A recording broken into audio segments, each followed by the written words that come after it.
Inizia il percorso sul piano urbanistico comunale di Chiavari. La minoranza è compatta nel denunciare il tempo ristretto loro concesso per leggere un documento così importante per il futuro della città.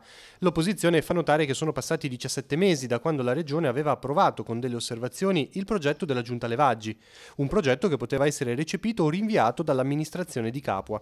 Non hanno fatto niente, l'hanno tenuto per 17 mesi in un cassetto, ovviamente magari lavorandoci sopra, e adesso viene presentato quella che è l'idea del PUC da parte della nuova giunta.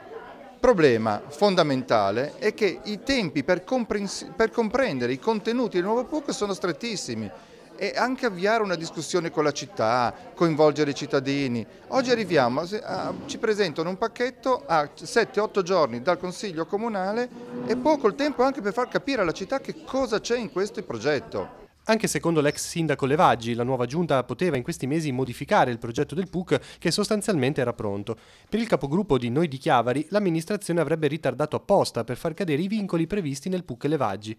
Così, spiega l'ex primo cittadino, in questo periodo di stallo, in attesa del prossimo documento, occorrerà attendere fine 2019, Chiavari potrebbe subire delle trasformazioni preoccupanti. Ritorna in vigore il vecchio piano regolatore, quello di Agostino Segalerba, quello ideato nel secolo scorso, perché il vecchio piano regolatore era del 1997-98 ed è stato concluso nel 2002. Cosa potrebbe succedere? Potremmo rivederci circa 7.000 metri quadrati, quindi significa 80-90 appartamenti in via Trieste, 3 o 4 ville che erano molto impattanti nella salita per Magena per 20-30 appartamenti, 1.400 metri quadrati di edilizia un po' residenziale pubblica, un po' privata, però pur sempre deturpante, vicino al castello, sopra quell'area dei parcheggi intitolati a Don Nando Negri, quindi in quella zona potrebbero venire 20 appartamenti e poi tutta un'altra serie di cose.